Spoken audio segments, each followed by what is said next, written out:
Today's daf, Be'ezus Hashem, is going to be daf Vav, and we will begin Be'ezus Hashem on daf Hey Amid Beis, about 10 lines from the 10, 11 lines from the bottom of Hey Amid Beis. V'meis chaletzis. We learned in the Mishnah that if a man made his wife into a saita, warning her, and she's secluded, and then they didn't drink the saita waters, and he died. So the brother should do chalitza and not do yibam. So the Gemara asks a question, why shouldn't he do yibam? He should be able to do yibam because she's only usher to the husband, the deceased brother, not to this to the yavam, not to the new brother. So why can't he marry her? Amar Rav Yosef to Amar Krab, because the pasuk says when a person gives a get to his wife, the Gemara assumes that kimotza by ervas davar, when somebody finds something wrong with his wife, the Torah says you should write a get. What does it mean? You find something wrong with your wife? So the Gemara learns that this means that you found that your wife had an affair with somebody. So the Torah says you write her a get. Or the Torah seems to say, or she left his house. How? That instead of writing her a get, he died. She came and went and married somebody else. So the Torah said, ish acher. Torah stresses another person, that if he dies and didn't write her a get, she should actually go to somebody else and not to the yavam. A woman who had an affair, who became usher to her husband, now and then the husband dies, she should not go to yibam. She should marry somebody else. If that's the case, why are you saying Rav Yosef explaining the Mishnah that she should get yibam? The way you explained it, she shouldn't fall to yibam or chalitza. Why are we telling the brother do chalitza and don't marry her? He shouldn't even be required to do chalitza, because the Torah says she should marry somebody else, not the brother. On Malay, so Rabbi Yosef answers, if the husband was still around, would she not require still a get? The first husband, before he died, if he still wanted to release her, he would require a get. Now that she fell to yibim, tibaya chalitza, at least to release her to go marry somebody else, she would need chalitza. Others have a version of the conversation between Rav Yosef and Abaye went like this. Rav Yosef says the source where a woman who's a saita should not fall to yibim, again, is the same pasuk. The Torah requires that this woman who had an affair that leaves her husband's house, maybe he died, and she was usher to her husband, and when he dies, she should marry somebody else. Why do Torah want her to marry somebody else? The listere lebei say that she should not wreck his home. So the reason the Torah wants that if a woman had an affair, she should get out and not stay with the original husband, so to continue to wreck his home. So now that he died, you should say that he should also do yibam to her. The brother should marry her. The Torah wants the first husband to get rid of her. Certainly, the Torah does not want the second brother now to marry her in case the first brother died. So Abaye said, if what you're saying is true, she shouldn't be allowed to marry anybody else, so she shouldn't wreck up anybody else's house. So if the Torah doesn't like this woman getting married because we see she has affairs as a married woman, so then she shouldn't be allowed to marry anybody else. On Malay, so Rav Yosef answered Abaye, we go to Daf Vav Amud Aleph, do we force the second guy to marry her? We're not forcing the second guy to marry. It's his choice to marry her. So the Torah stands back and let him do what he wants. However, when we don't want to force a brother into a yibam marriage, when this woman, the Torah would rather her not remain married, because the Torah said that she's now, when she had an affair, she became usher on the first husband. So the Torah wants the first husband to give her a divorce, to get her out. So therefore, the Torah would not want that she should have yibam with the brother in case the first brother she was married to passed away. The Ikid de Amri, others say, Rav Yosef says, the Torah calls this woman, the man that marries a woman who had an affair and got divorced, and the second guy that marries her, he's considered another type of guy. In other words, he's not like the partner or in the same class as the first husband. The first husband was a nice guy, married her. The woman had an affair. He got rid of her. And this guy, he got rid of an evil woman from his house. He brought in an evil woman into his house.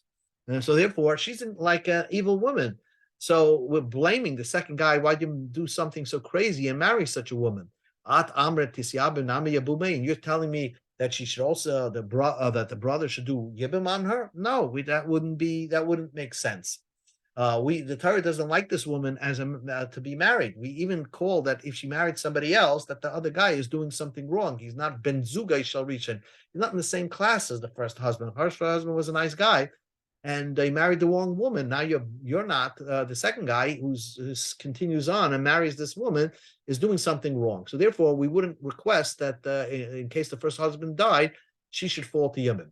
Amalei Abai, so Abai said to Rav Yosef in this version. The conversation went like this: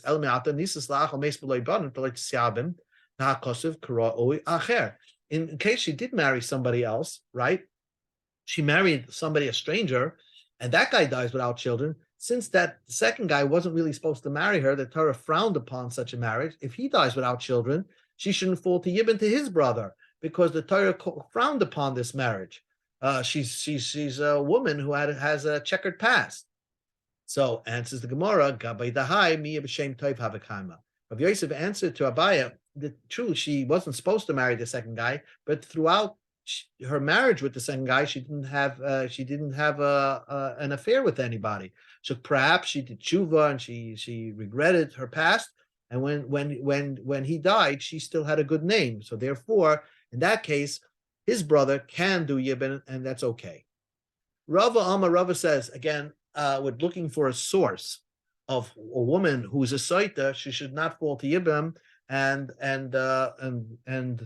as the Mishnah says, that the brother should only do chalitza. Rava says, I don't need a chumash to tell you that. Kal v'chomer, I can figure it out myself. In Nasra b'mutala, if by the first husband she becomes asa because she has an affair, but also, and now she's a saita, but also like kal shkein. Certainly, the second brother, who she was always asa to as an eshes ach, his brother's wife, certainly she should still remain asa to her.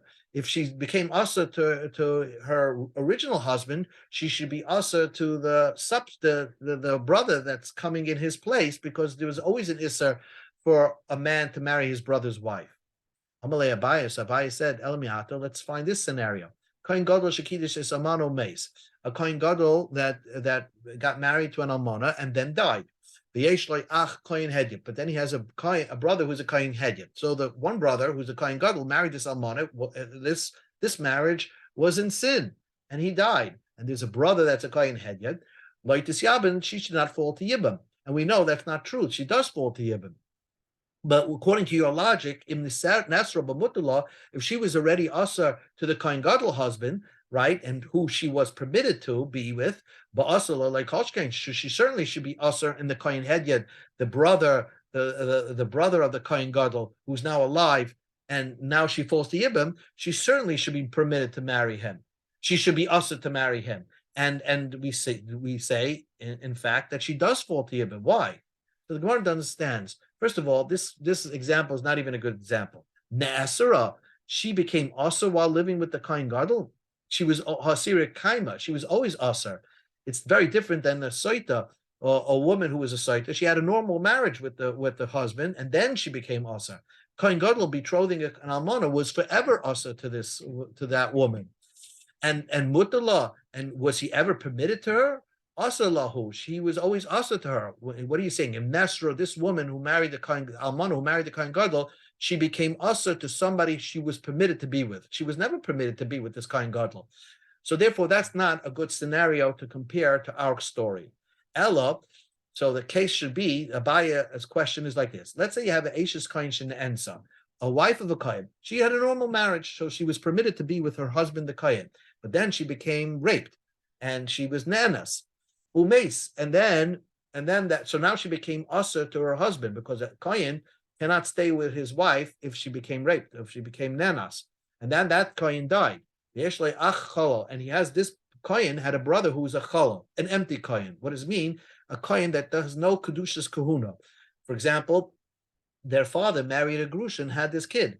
So this brother they have the same father, but he is a Cholol. And a Cholol has no Kedushas Kahuna. So the Cholol could marry, technically, is not also with a woman that had an Oinus. But we're going to say loitis yabim. In this scenario, he should not be able to do yibam. In the Esra b'motala, this woman became also to her husband, to her original husband, who she was at one time permitted, but now she became also because she became an oinis. But also certainly she should be also but with the brother who she was always usher to. So why do we say that the achalal is permitted to do yibam with her? And says the Gemara, the reason is because by her getting nanas, being raped, she's also to a kohen, but not also to a chalosh. There's nothing wrong with her per se. She's just in the wrong marriage. Oinis be Yisrael mishashari. And oinis, a woman who was nanas against her will, is for a regular Jewish person is permitted, right? So therefore, Bagabe Dahai, this regarding this chalal, like Yisur, there's no issa for him to marry this woman who is nanas, because all Yisraelim non-Kohanes are permitted to be with a woman who was nanas. It's only the Kohen. Therefore, we would say that she can do yibam. On the other hand, a saita, a woman who had an affair with her husband, now becomes asa to her husband. So it doesn't matter. All Jews are asa to the wives if they had a willful affair with somebody. And therefore, if he would die, when she falls to yibam, to the brother, we would say this kal v'choime. If you were asa to your brother, the deceased brother, so then the second brother who's marrying because of the deceased brother's marriage, he should also be asa to this woman. Okay, new Mishnah. Ve'elu asuras belechol b'truma. Mishnah says the following people are asur to eat truma. In other words, if they're married to a kohen and something happened in their marriage, so then she no longer can eat truma. Who are these people? If a woman says, I defiled myself, I had an affair, or the Edim say, witnesses came and saw that she slept with somebody. Or if she was a suffix site and she says, I don't want to drink, I want to remain usser. I'm not drinking this.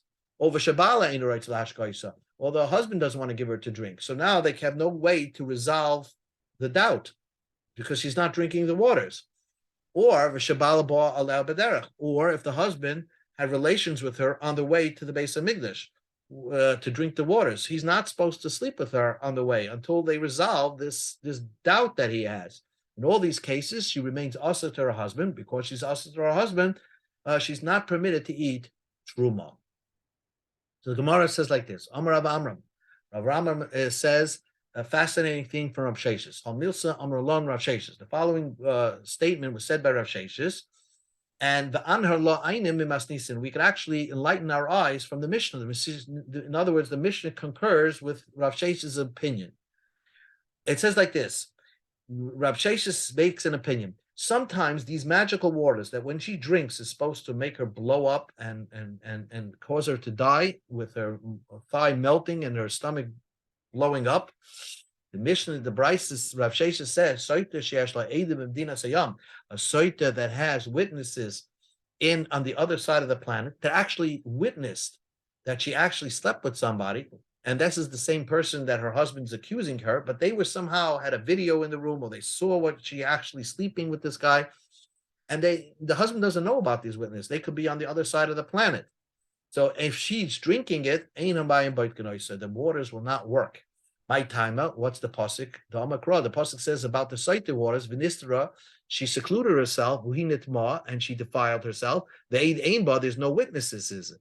That means the lake of the Yadaba, there's not one witness in the world that saw this private act. But in our case, if there were witnesses, but you don't know who they are, they're on the other side of the planet, these Saita waters will not work. But Anhar Lo Ainumi Masnisan, and you could actually enlighten our eyes to see the same idea from our Mishnah. The Ketani, our Mishnah says, V'shabo Lo Eidim Shitmeya.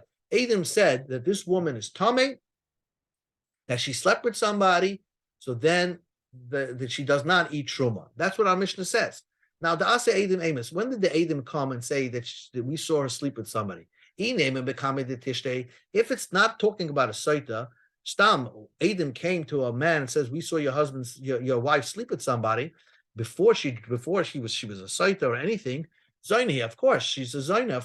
There's no, of course, she's Asa to her husband, and certainly she would not eat Truma. I don't need the Mishnah to teach me that. Ella the Basa the Amish is talking about after she already drank the Saita waters. She drank the Saita waters and it wasn't working. It wasn't doing anything. So she probably is innocent. Now, and if the Adim come and say, we saw that you slept with somebody, we believe the Adim, and she's now usher to her husband. She can't eat Truma. Now, if you would say that the reason why the waters were not working because there were Adim in the world, and the Adim didn't come testify. That's why the waters didn't work and make her kill her. But now that the Adim came, we believe the Adim, they must be truthful Adim, and therefore she's asa to her husband, she can't eat Truma. But if you say, Mayin Baitkin, I said that waters would work despite having Adim in the world that saw her do the act, the Adim, the waters would be effective and kill her. So the fact that these waters are not working shows that she's really innocent, and therefore these Adim are lying. Wouldn't these prove that these Adim are liars, and therefore why would she be also to eat Truma? So must be Rav Sheshes is correct. What did Rav Sheshes say? Rav Sheshes said that if the woman had Adim seeing her do the act, despite being a Saita, these waters will not be effective in killing her. Amalei Rav Yosef says, well, Rav Yosef holds that really, I can tell you mine the waters would be effective and kill her. But why didn't these waters work? I can say sometimes there's another reasons why the water will not work is because she has a merit. In other words, she did a great mitzvah. If she does a fantastic mitzvah, these waters are not going to kill her. So both Rav Yosef and Rav Sheshes hold that waters, sometimes she drinks the waters, it's not effective. Rav Sheshes holds the reason it's not effective sometimes is because there must be Adim on the other side of the world that actually saw her do the act. Rav Sheshes held that even if Adim saw her doing the act, the waters still would be effective in killing her. But there's another reasons why the waters may not work is because she has a special merit. This special merit can protect her from being killed by these waters. What is Rav Yosef and Rav Sheshes arguing about? The Rebbe. What Rebbe said about a woman getting weakened. It's now we learned in the Mishnah. Rebbe said, if she has a special schus, a special merit, the waters will not kill her right away. She doesn't give birth, and she doesn't get better. She gets weaker and weaker, and one day, she will die with her stomach bloated and her thigh melting away. So she eventually is going to get killed in the way that Chumash describes, albeit it'll take a slow amount of time, a longer amount of time, because she has this merit. She did a great mitzvah. So what did Rabbanan hold? Rav Sheshes hold, Bein Rebbe, Bein Rabbanan, Havi Misnavna. Rebbe and Rabbanan both hold that she will get weaker. The Rabbanan will hold that she will get weaker and die from this weakness, but not have her stomach blow up and her thigh melt away. But Rebbe holds, no, she'll get weaker, and then the Misa of a Saita will kick in. And therefore, there is no merit that suddenly protects her. So if she's not getting weaker, it must be proving that she's innocent. But if Adim come and say we saw that the act, we will believe the Adim because now we understand why the water is not working, because there were Adim there. And so we would believe the Adim and not consider them false Adim. Rav Yosef holds, really, the water should work even if there's Adim. And the fact that the Adim are there, and we won't believe the Adim because it's not killing her. But l'Rebbe hayu misnavna, l'Rabbanan lo hayu misnavna. According to Rebbe, she would get weak and die from the Saita waters, the same method that a Saita dies. According to Rabbanan, if she has a merit, loy havia misnavna, she would not weaken. According to Rabbanan, this woman would have possibly not have died, not because that they're witnesses. Could be there's another reason why these waters are not working. Like I explained, Rav Yosef holds that the waters possibly won't work if she has a great merit. And if she has a great merit, she's not even going to get sick, weak, or anything like that. According to the Rabbanim, a merit totally protects her and making these waters ineffective. The Gemara asks a question against Rav Sheshes. Rav Sheshes says that sometimes that if they're Eidei Tuma, the waters are not going to be effective. Masav Rav Shimi Barashi, Rav Shimi Barasi asked the question. Mishnah says, Rav Shimon Oimer, Ein Zchus Toile B'mei Hamorim. Any merit will not hold up the effectiveness of these waters. And what the Gemara is going to say, Rabbi Shimon has a logical reason why a merit should not make these waters ineffective. Because if they do, then the whole people will put out a bad name against these waters. Why? If you're going to say there's a merit can protect from these bitter waters, people are gonna disregard from the effectiveness of these waters. And if a woman drank these waters and turned out to be innocent, people are going to say that she really wasn't innocent, but she had a zchus. That's why she didn't die. But she's not an innocent person. So nobody will ever be able to walk out after drinking the waters innocent. They'll libel all the people, all the pure women that drank these waters and walked out unharmed. People are going to say, they actually slept and they did it. But the reason why it was ineffective is because of merit. That's why Shimon holds this merit business should never work. Of course, the water will still be effective, even though she has this great merit that technically should protect her. The more water is still going to kill her. Says the Gemara, V'im Isa, according to Rav Shimon, that same logic should apply by Edom. If she has Edom on the other side of the world, and we should also say that the water is not effective. If you're going to say that the waters are not going to be effective, people are still going to libel the pure women that drank the waters, that walked away innocent. People will say, these women did it, and they defiled themselves. The reason why they didn't get killed is because there's Edom in the other side of the world. So, in other words, according to Rav Shimon's argument, nothing should make these waters ineffective, because if you have a thing that will make these waters ineffective, then any woman that drinks these waters and walks out unharmed, people will say, they weren't innocent. It's because of the merit. That's why the waters didn't work. She really did it. Or it's because there were Edom on the other side of the world. That's why the waters weren't effective. So according to Rav Shimon, it's a question against Rav Sheshes. How can Rav Sheshes argue against Rav Shimon? Rav Shimon seems to have a logical region. So the Gemara says, Rav Shimon ka'amret. You're asking me a question from Rav Shimon? Rav Shimon has his own logical svara. B'deschus l'Italia, since the merit will not make the waters ineffective, Edom nami l'Italia. Then Edom will also not make the waters ineffective. Based on Rav Shimon's logic, you're correct. I hold like the Rabbanan. Rabbanan hold that merits do work, and if merits work, the Rav Sheshes seems to agree that merits would work, then also and make the water ineffective. I hold that Edom b'mdina sayam would also make the waters ineffective. Mosiv Rav asked a question. Against Rav Sheshes. The following, their minchas are burnt. In other words, if a mincha became holy in a vessel, in other words, they put the kmitza in a holy vessel, ready to throw it onto the mizbeach and have it burnt, and all of a sudden something happened, and we don't throw it on the mizbeach, then you throw this kmitza away and you burn it, and you don't, refund it, so to speak, back to its owner. For example, the following case, we go to Vava Mebeis, Ha'omeres Tmeani. Right before they throw it onto the Mizbeach, she says, I am a tummy. So I did it. Then we don't throw the Kmitza on the Mizbeach, we just burn it, and like all kachim that became pasul. The Shabola Edim Shitmea. Or right before the kohen was about to throw the Kmitza onto the Mizbeach, the Edom said that, we saw her sleep with somebody, and therefore she really actually did it. Now the Gemara says like this: the Asa Edim Amos. When did these Edim come? If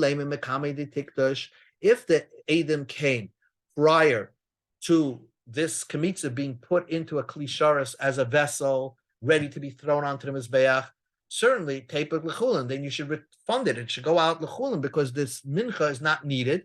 It turned out that they never needed it in the first place. And so refund it back to the husband.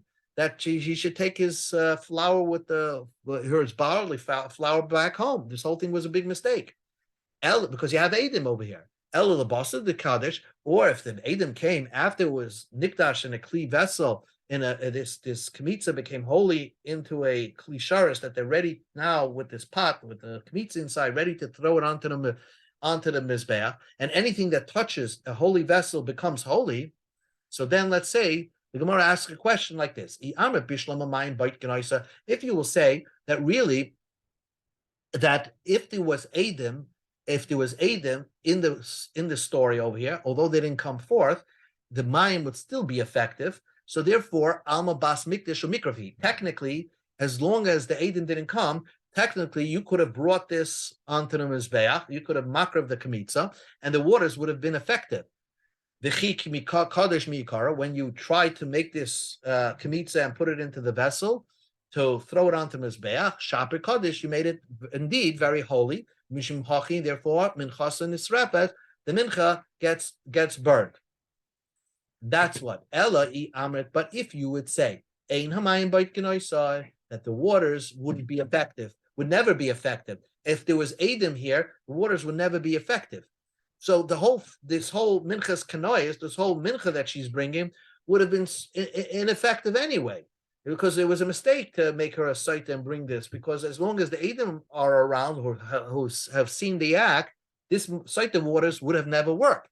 The Gola Milsim prayer. So you should know from the back end in the rear view mirror, the Chigdosh Mikara, when the husband made this mincha and the woman made this mincha holy to bring it as a carbon. B'tois Kaddish. It was a whole one big mistake because there was Edom here, and the waters would have never worked. V'tepek L'chulin. It should go out the chulin, so it should go back as a refund. So what the Gemara just proved over here, and it must be that the waters would still be effective despite having Edom over here. And so this is a question against Rav Sheshes. Rabbi Yehuda Midiskarta Kegoin.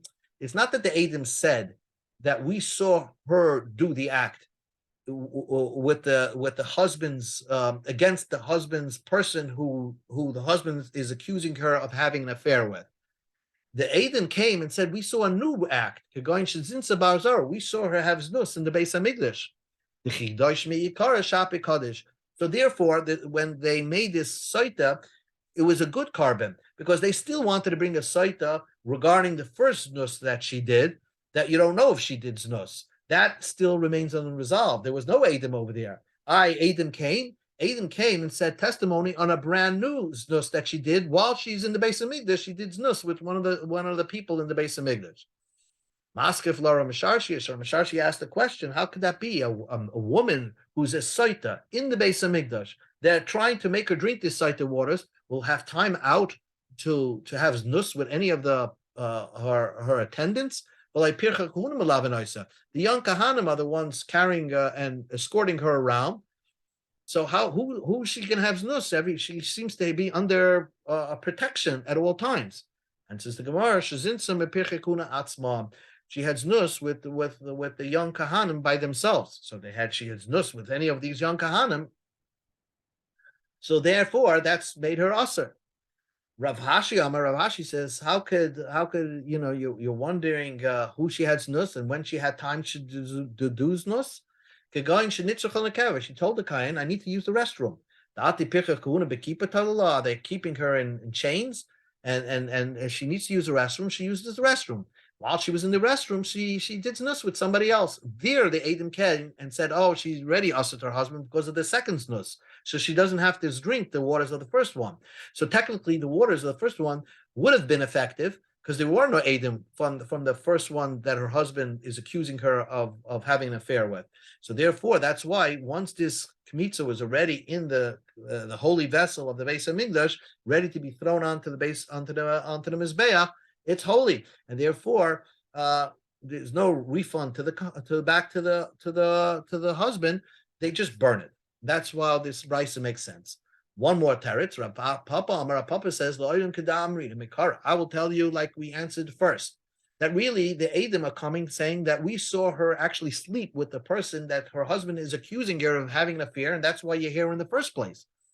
If so, then they should know this mincha was unnecessary because the waters would have been ineffective. If you can say that these waters should, that this mincha should go to chulin, you should just refund it back to the husband because it was one big mistake. Midrabanan, we don't return it. It doesn't go lechulin. Why? Because maybe people will say that something that enters into a holy vessel, you could just take it back and make it unholy anymore. People will not know that this was one big mistake. So therefore, we say anything that enters that vessel, ready to be thrown onto the mizbeach, is holy, can never be refunded back to the husband or refunded back to its owner, and we just burn it. New question against Rav Sheshis, and then there'll be a brisa that agrees with Rav Sheshis, and then we'll end. Most of Rav Mari asked the question: if the mincha became tamei prior to the kmitza going into a vessel, it's like any mincha, and you redeem it. That mincha goes to chulin. With the money, you buy a new mincha.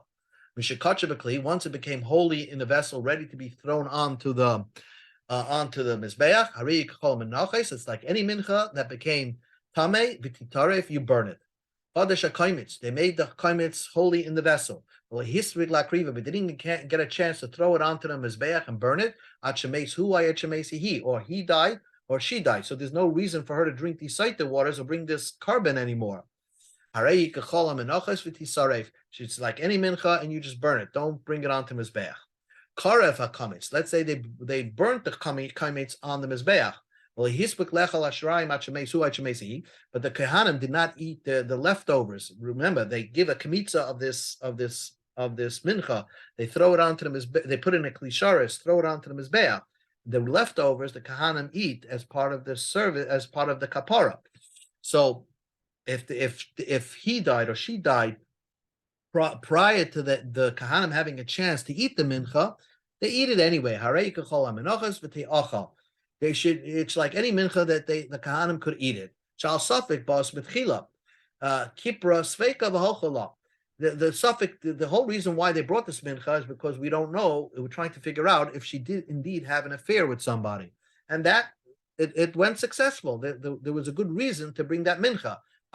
She died. Well, the suffix went away, but the mincha was nevertheless effective. Now, let's say right before they makriv the koinitz, right before they throw the koinitz on the mizbeach, Edom came, minchas and nisrefa, the mincha gets burned. Now the brisa says, but nimsa eideho zemimim. Let's say the Edom that saw her seclude with somebody. Not the Edom. You're supposed to have Edom to see her secluding with somebody. The Edei stira. If those Edom were turned out to be zoimim Edom, false Edom. In other words, two other Edom said, "How could you see this woman seclude with this person and say testimony to that effect? You were with us, and you were not there." So we find these Edom zoimim. They turned out to be false. So then she was not really a saita because she didn't have a proper stira. She didn't properly have Edom that she secluded with somebody. Mincha se chulin, the mincha goes to chulin. So why would the mincha go to chulin if you're saying that according to Rav Sheshis, let's see the Rashi over here. Mincha like the vein alma loit amrin tisarf midrabanim keninse edav zaymim. Here, when Edom zaymim came, Rashi explains the question going back on here. You on Ravashi. Ravashi just gave it. Rapapa gave a teretz. I'm sorry. Rapapa gave a teretz that said that once something enters the klishares, it always remains holy, and no matter what, even though you turned out the whole thing was a mistake, you just burn it anyway. And here we say nimsa eideo zaymimim minchas echulin. we say that you don't burn the mincha, you could actually return the mincha back to its owner. Why? It went into a klisharis already. So why should, but with Rabbanan, we should say, don't return it to the owner. You should burn it. And says the Gemara, Eidim Zaymim Kamer, once you have Eidim Zaymim Kala Islu. Everybody knows that when there's Eidim Zaymim that defile, it's such an unusual situation of Eidim Zaymim. So if the Eidim Zaymim are against the Eidei Stira, and it turns out the Eidei Stira were liars, everybody knows about that. So everybody will realize that this mincha was one big mistake. So it'll not be funny if they return it to its original owner. So, but the Eidim Zaymim is a one-off case, where in that case we won't say the mincha should be burnt, but actually we'll just say the mincha went to chulim. But in the case where she did, where there were Eidim that saw her do this nus, not everybody knows about those Eidim. And really the waters would not be effective, and she would not have to bring the saita, but she would not have to bring this mincha saita. But once the mincha saita entered the klisharis, Rav Papa's teretz holds water and says we don't say tepek l'chulin and should go l'chulin, because of the Rabbanan Gzeira that people will say once something enters klisharis, people will say, oh, you can take it out and make it unholy anymore. Anyway, Tanya Kavaz stated Rav Sheshes. Gemara ends off with one brisa that concurs with Rav Sheshes. What did Rav Sheshes say? That if there's Eidim ben Medina Sayam, if there's Eidim somewhere that saw the act, even though the husband doesn't know about it, these waters are going to be ineffective. Not because of Rav Sheshes' reasons, but because of another pasuk. The pasuk says Tahira. Where does the pasuk says Ivim Tahirahi? At the end, it says over here, if the woman did not defile herself and she turns out she was tar, the nixav in Israel, she'll be innocent, and she'll now have children. So the Mar Darshan utahira. Tahira means she was innocent. Not that there's edim on the other side of the country. Then that's not considered innocent.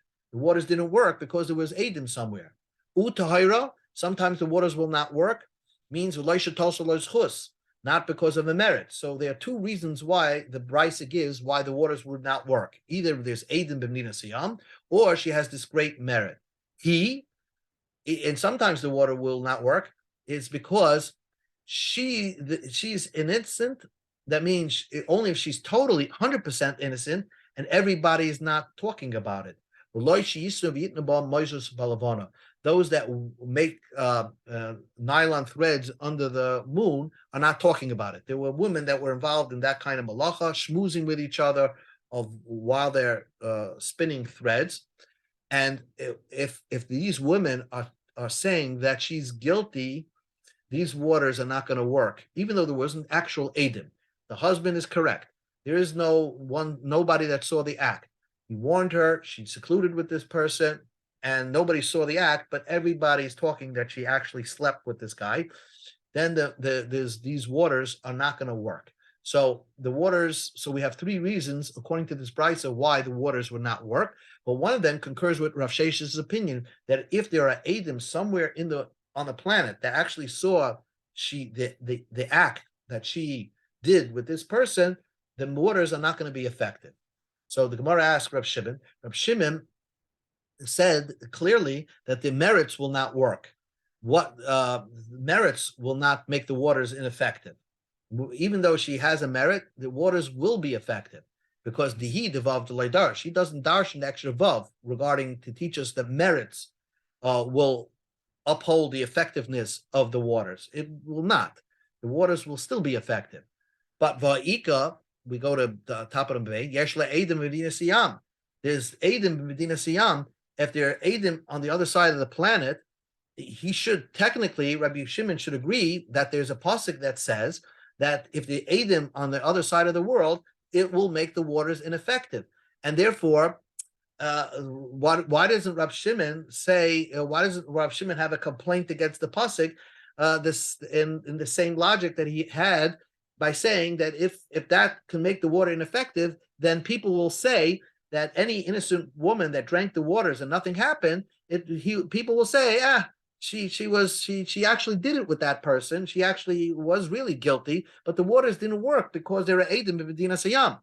And Rav Shimon has to agree with the pasuk that clearly says that there are Eidim b'Medina Sayam, the waters will not be affected. But what about Rav Shimon's complaint against this thing about making the waters ineffective? That will just throw off the possibility of any woman being declared 100% innocent if you could always say that the reason why the waters didn't work was because they were Eidim b'Medina Sayam. And says the Gemara, Loi Shchicha. That's not Shchiach, that they were Eidim that saw the act and then moved to the other side of the planet and nobody knows about them. So people will say that if a woman drank the waters, most likely, and if nothing happened, she really is indeed innocent.